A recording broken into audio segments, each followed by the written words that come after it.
지난 시간에는 이제 우리가 새하늘과 새 땅이란 무엇인가에 대해 좀 얘기하다 말았습니다. 그래서 이사야 65장에 새하늘과 새 땅을 내가 다시 창조한다고 주님께서 말씀하신 것까지 우리가 설명을 드렸습니다.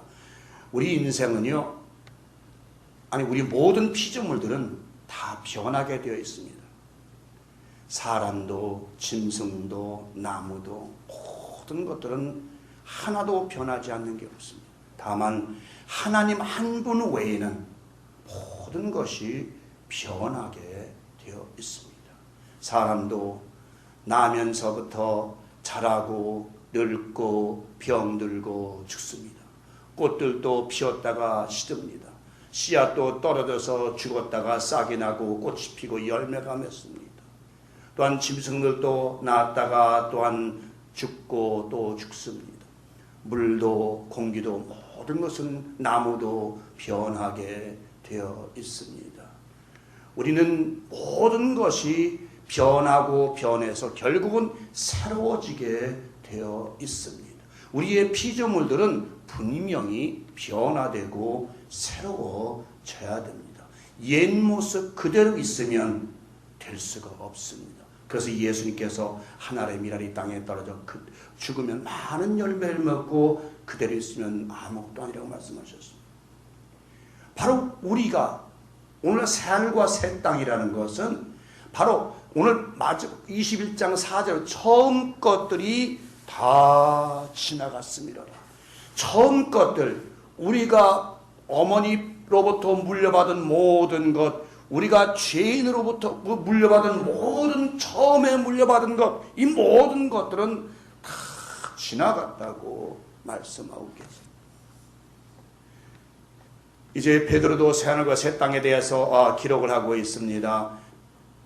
베드로후서 1장 11절 13절에 보니까 이 모든 것이 이렇게 부러지리니 너희가 어떠한 사람이 되어야 마땅하뇨. 거룩한 행실과 경건함으로 하나님의 날이 임하기를 바라보고 간절히 사모하라. 그날에 하늘이 불에 타서 부러지고 체질이 뜨거운 불에 녹아지려니와 우리는 그의 약속대로 의에 관한 바 새하늘과 새 땅을 바라보도다. 여기서 우리가 베드로후서 이 체질이 뜨거운 불에 탄다는 것, 우리 많은 분들은 이제 하늘이 언젠간 타서 없어지고 하나님께서 새하늘과 새 땅을 창조할 것이라고 말하고 있습니다. 땅도 언젠간 없어지고 새 땅이 나올 것이라고 말씀하고 있습니다. 그것은 우리는 알 수가 없습니다. 하나님께서 이 우주 만물을 창조하신 이래로 영원토록 이 우주 만물은 존재하고 있습니다. 하나님께서 노아의 홍수 때에 만약에 하나님께서 그때 만약에 세상을 없애려면 없앨 수 있을 것입니다. 그러나 노아의 식구를 비롯한 또 피조물, 짐승들, 거기서 우리가 알아야 될 것은 정결한 동물뿐이 아니라 부정한 동물까지도 하나님께서는 살려두셨어요. 왜요? 하나님이 창조하신 것은 절대로 없어지지 않는다는 것이죠. 영원토록 존재한다는 것인데 단 변화되고 변화되는 것뿐이지 절대로 없어지지는 않는다는 것입니다. 그래서 여기서 체질이 불에 타서 없어진다는 것은 바로 이 체질이라는 것은 원소를 얘기합니다. 원소, 예를 들면 영소, 원소. 이 원소가 타서 없어진다라고 말하고 있어요. 하늘이 타서 없어지는 것이 아니라 우리의 육신의 모든 원소들이 체질이 뜨거운 불에 타서 녹아지고 없어진다는 것입니다. 영적으로는 우리의 옛사람이 온전히 성령의 불에 살라져 새로운 피조물이 되는 것을 의미하고 있습니다. 육체의 삶이 완전히 성령에 의해 사라지고 영적인 삶을 사는 것을 의미하는 것입니다. 여러분, 이것을 자꾸 우리 자연계만 얘기하지 말고, 우리는 자연계는 하나님의 절대적인 섭리입니다. 그것은 우리가 이렇다 저렇다 판단할 수가 없어요. 하나님께서 만드신 것을 하나님께서 멸하시든 하나님께서 지키시든 그건 하나님의 절대적인 섭리입니다. 우리는 우리 자신만은 변하면 되는 것입니다. 우리 자신도 우리 뜻대로 변화된 것이 아니라 바로 성령의 불에 의해서 변화된다는 것을 말하고 있는 것입니다. 사도행전 2장 2절 4절 보니까 호련히 하늘로부터 급하고 강한 바람 같은 소리가 있어 그들이 앉은 온 집안에 가득하며 마치 불의 혀처럼 갈라지는 것들이 그들에게 보여 각 사람 위에 하나씩 임하여 있더니 그들이 다 성령의 충만함을 받고 성령이 말하게 하심을 따라 다른 언어들로 말하기를 시작하니라. 자, 보세요. 그 당시 12사도들, 12제자들은 예수님을 그렇게 오래 따라다녔지만 변함이 없었습니다. 말로는 주는 그리스도시요 살아계신 하나님의 아들이시다라고 고백은 했지만 예수님께서 돌아가시자마자 베드로는 뭐라고 했습니까? 자, 우리는 고기나 잡으러 가자. 이게 무슨 얘기예요? 옛사람으로 돌아가자. 이제 예수님도 떠나셨고 우리는 이제 3년 반간 따라다니 아무것도 없으니까 우리 다시 고기나 잡으러 가자. 우리 세상으로 나가자. 옛 세상 옛 것이나 다시 찾으러 가자라고 베드로 수석 제자가 그렇게 얘기합니다. 그렇게 3년 반 동안 그렇게 예수님을 따라 배우고 가르치는데도 불구하고 여전히 옛사람에 머물러 있을 때는 여전히 옛사람을 따라 살 수밖에 없는. 왜요? 그들의 체질이, 그들의 원소가, 그들의 육체의 체질이 성령의 불에 녹아지지 않았기 때문에, 아직 성령이 그들에게 임하지 않았기 때문에 그들은 변화될 수가 없었다는 것. 바로 사도행전 2장 2절 4절에 바로 급하고 강한 바람, 불의 혀 같은 것이 그들 위에 임했을 때에 그들의 모든 옛 죄악이 소멸되고 원소가 다 버리고 체질이 다 버리고 완전히 이제는 새 사람으로 변해서 이제는 다른 언어라는 여기서 천국의 방언이라지만 천국의 언어들을 말하는 것이. 영적인 우리는 천국의 언어. 이제는 세상 말만 하던 자들이 그렇게 고기나 잡으러 가고 그렇게 육신을 따라 살자고 하는 그들이 이제는 성령의 불에 모든 것이 녹아짐으로 말미암아서 이제는 하나님의 말, 성령의 말을 하기 시작하는 것입니다. 우리는 변화되지 않으면 우리의 과거에 매여 살게 되면, 과거에 휩쓸려 살게 되면 우리는 여전히 마귀의 종으로, 사단의 종, 귀신의 종으로 살 수밖에 악력이 없는 존재. 여러분을 잘 아시는 갈고개도 그런 게 있잖아요. 과거는 나가. 즐거웠던 그날도, 기뻤던 그날도 이제는 다 지나가고 과거는 흘러가 버렸다라고. 세상 사람도 그렇게 이야기하는데 우리 하나님을 믿는 자녀들이 아직도 옛사람에 머무르고 육체에 머물러 산다면 그것은 하나님의 자녀의 신분이 될 수가 없는. 우리는 변화되어야 됩니다. 세상에서도 많은 사람들은 그런 얘기를 합니다. 사람은 몇 번 변한다고요? 여러 번 변한다고 그래요. 사람은 수없이 변화된다. 여러분들도 변화됐다고 그럴 거예요. 많은 사람들이 저 사람 많이 변화됐다고 하지만 아직도 하나님 보시기에는 아직도 더 변화되고 우리에게서 모든 죄악의 허물들이 옷들이 벗어지고 완전히 벗어져서 하나님 보시기에 마음에 합당한 자로 여김을 받을 때 비로소 우리는 하나님의 뜻에 합한 자로 완전히 변화된 삶으로 살 수 있는 것입니다. 여러분, 그 완전히 변화된 자들은 무슨 얘기입니까? 땅에서 하늘로 올라간 존재가 되었다는 것입니다. 우리 기독교로 말하면 잠룡이라는 것은 뭡니까? 침례, 바로 물에 완전히 잠겼은 상태를 우린 잠룡이라고 얘기해요. 아직 잠겨있다는 거죠. 죄악에 잠겨있다는 거죠. 아직 죄악에서 벗어나지 못했다는 것이죠. 그 다음에 혈령은 바로 나타나는 것을 얘기해요. 이제 물에서 나와서 세상에 나타나는 것을 혈령, 나타나셨잖아요. 비령은 뭡니까? 이제 하늘을 나르는, 다시 말하면 우리 지금 말씀 성령을 받아서 이제 하늘로 올라가려고 하는, 바다닥거리는 병아리가 말이 날개치며 올라가려고 하는 그런 날개짓하는 그런 것을 우리는 비령이라고. 항룡은 완전히 이제 하늘에 올라간 용을 항룡이라고 그럽니다. 여러분, 제가 이렇게 말씀드리면 조 목사 또 무슨 주역을 얘기해. 아니올시다. 우리 기독교도 단계가 있어요. 이렇게 보면 아직도 물에 잠겨있는 사람들이 있어요. 죄악에 잠겨있는 사람들이 있어요. 또한 죄악에 나왔다 하더라도 세상에서 아직도 하늘로 올라가지 못하고 세상에 존재하며 세상 것을 따라 사는 자들이 많이 있다는 것이죠. 혈룡같이. 혈룡이라는 것은 보면 이제 밭에서 막 용들이 싸우는 현상입니다. 세상에서는 결국 우리가 세상에 살면서 다투고 악유하고 서로 간에 분내고 서로 간에 시기하고 질투하는 그런 장면을 얘기하는 것이겠죠. 우리는 이제 항용 존재가 되어야 돼. 완전히 하늘에 올라간 존재. 이제 완전히 성령 안에서 하늘의 신분으로 변화된 그런 그런 삶을 살아야 된다는 것이에요. 근데 우리는 여전히 지금도 혈룡같이 땅에서 쌈박질하고 서로 시기 질투하며 살아가는 것이 사실이지 않습니까? 완전히 예수 그리스도의 지체가 되었는가? 하늘에 올라간 자가 되었는가? 보면 아직도 하늘에 올라간 자가 되지 못하고 여전히 때로는 땅에서 다투며 살 때가 있습니다. 이렇게 새로운 신분으로 바뀐 사람들의 모습은 마치 신부가 신랑을 위하여 아름답게 단장한 모습과 같다고 2절은 말씀하고 있어요. 마치 새 예루살렘이 하늘에서 내려오는데 나 신부가 남편을 위하여 단장한 것 같더라. 아름답다는 것이죠. 정말 아름답다는 것이죠. 우리 교회에 오시던 그 김영수 선교사님 시각장애인 아주 보지 못하는 저자가 하나도 못 봐요. 근데 홍익대학 다니다가 갑자기 책 읽다가 갑자기 눈이 안 보여서 그 이후로 시각장애인이 됐어요. 그래서 자살하려고 올라갔다가 결국은 청계산 기도원에 잡혀서 지금까지 40년 가까이를 거기서 지금 지내고 있습니다. 근데 그분이 한 번은 죽었었대요.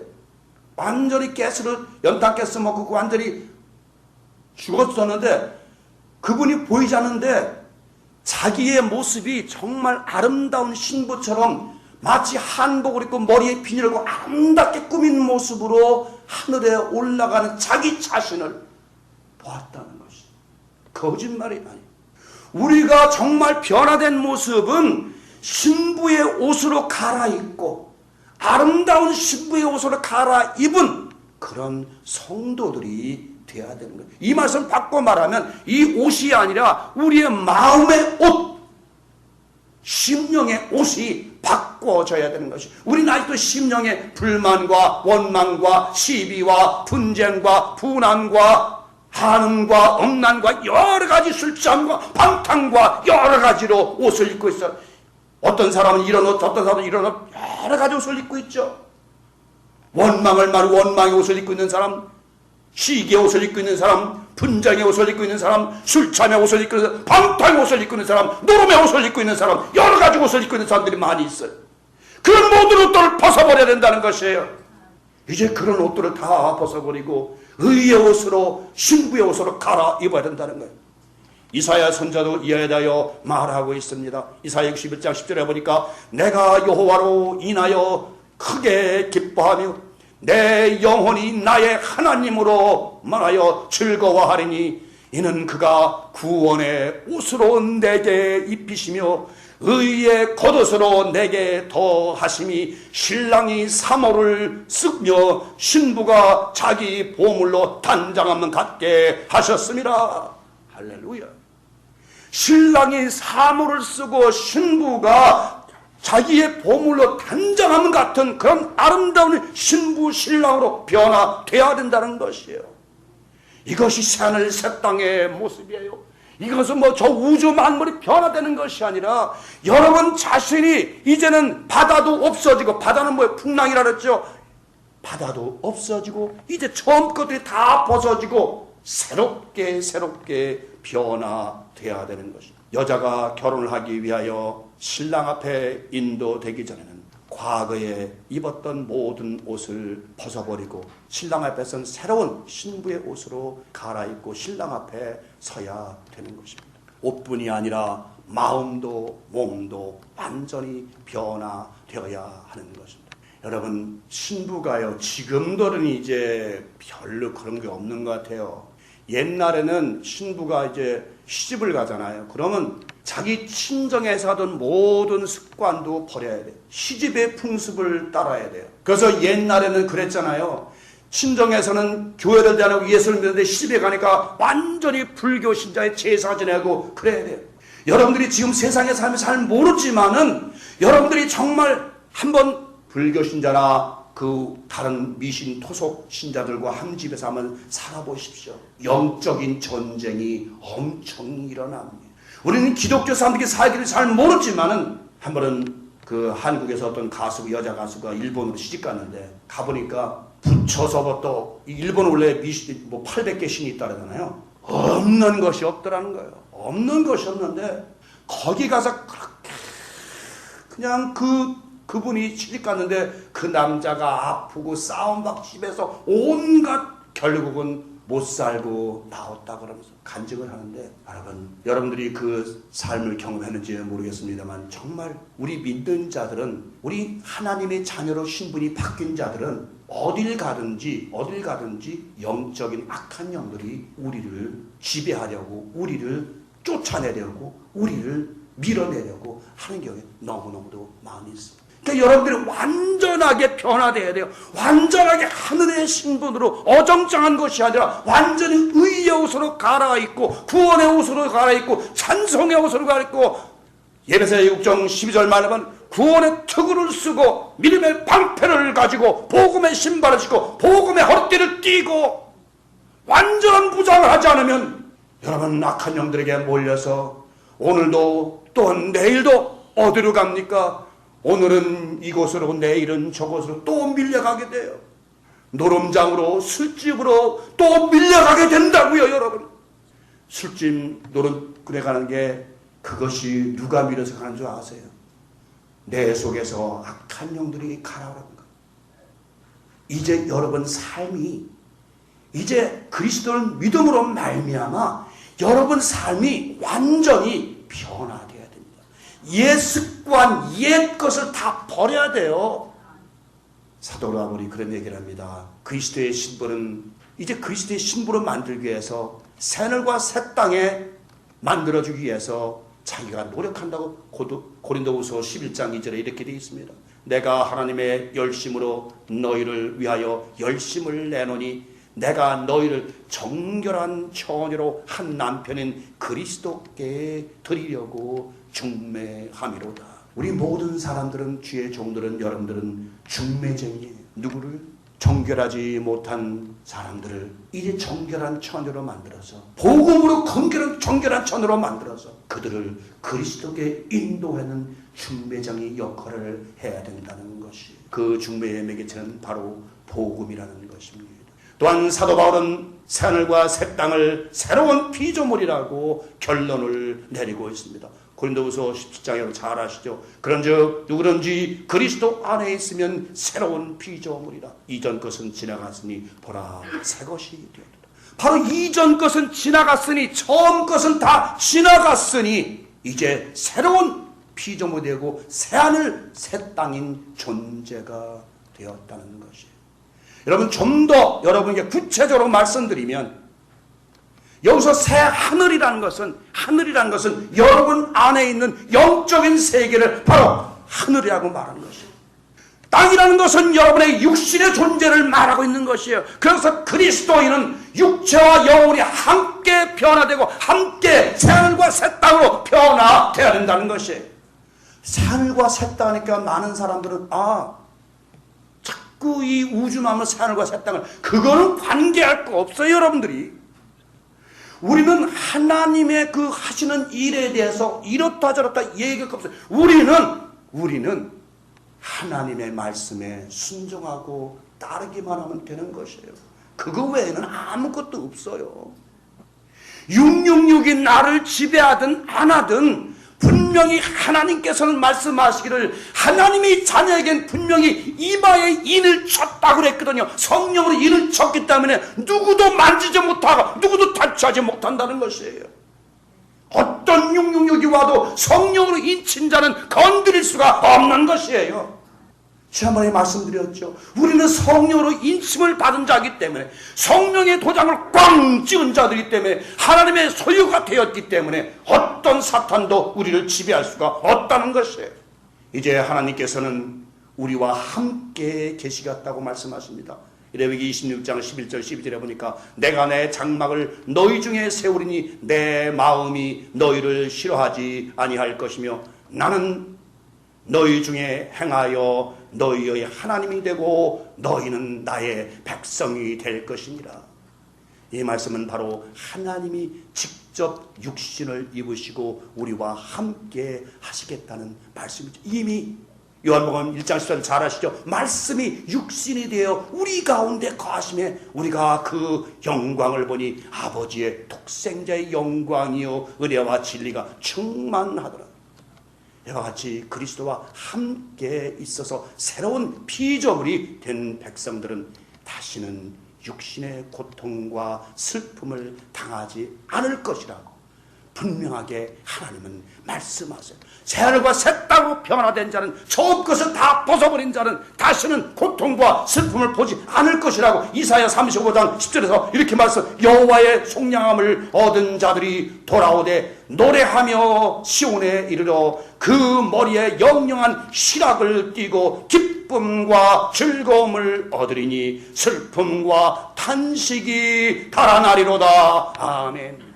이사야 51장 11절에 보니까 여호와께 구속된 자들이 돌아와서 노래하며 시온으로 들어와서 그 머리 위에 영영한 기쁨을 쓰고 기쁨과 즐거움을 얻으리니 슬픔과 탄식이 달아나리이다. 할렐루야. 바로 새하늘과 새 땅이 된 자는 슬픔과 탄식이 달아나는 것이에요. 이는 바로 우리는 다시 고통스러워 우는 소리와 슬픔으로 부르짖는 소리를 다시는 바라지 아니하고 오직 기쁨과 즐거움으로 하나님께 노래하며 춤을 추며 살아갈 것이라는 분명한 말씀인 것입니다. 결론을 맺습니다. 이제 여러분 새하늘과 새 땅에서 아시겠죠? 새하늘과 새 땅은 우주 만물이 변하는 것이 아니라 여러분 자신 자체, 여러분의 심령 상태, 여러분의 육체의 상태가 모두 이제 하나님의 합당한 존재로 다윗처럼 하나님의 마음에 합한 자로 변화되는 것이에요. 에베소 4장 22절 1절에 보니까 너희는 유혹의 욕심을 따라 썩어져가는 구습을 쫓는 옛사람을 벗어버리고 썩어져가는 구습을 쫓는 옛 습관을 따라 사는 그런 옛사람을 완전히 벗어버리고 오직 너의 심령이 새롭게 되어 하나님을 따라 의와 진리의 거룩함으로 지으심을 받은 새 사람을 입으라. 할렐루야. 이것이 결론입니다. 새 사람을 입으라는 것입니다. 새하늘과 새 땅은 새 사람을 입으라는 것이에요. 새로운 사람이 새로운 신분으로 변화되라는 것이. 결국 기독교는 무엇입니까? 맨날 똑같이 오늘이나 내일이나 똑같은 삶을 살게 되면 물에 물 탄 듯 술에 듯 그렇고 흘러가게 되면, 그래서 기독교인들도 보면요, 여러분 자신이 이제는 새 사람으로 옛 습관을 벗어버리고 옛 구습을 벗어버리고 옛 풍습을 벗어버리고 옛 사람을 벗어버리고 더러운 죄악의 옷을 벗어버리고 온전히 심령으로 새로워져서 이제 의의 옷, 찬송의 옷, 거룩한 옷으로 갈아입고 하나님의 신분에, 하나님의 자녀의 신분에 합당한 삶을 살아야 될 줄 믿습니다. 바로 그런 자들에게만이 하나님께서 영생의 기업을 물려주신다고 말씀하셨습니다. 바로 그런 자들만이 하나님 나라에 들어올 수 있고 하나님 나라의 시민권자로 여김을 받는다고 분명히 말씀하셨습니다. 여러분 정말 편하다. 이제 오늘 이후로 아직까지 내가 끊지 못했던 것, 아직까지 내가 변화되지 못한 거 있으면 오늘 이후로 다 끊으시고 주님 안에서 새로운 피조물로서 하나님이 기뻐하시고 하나님이 함께 하시고 하나님의 축복하시는 정말 하나님 마음에 합한 아름다운 그리스도의 신부 되시기를 성부와 성자와 성령의 이름으로 간절히 축원을 드립니다.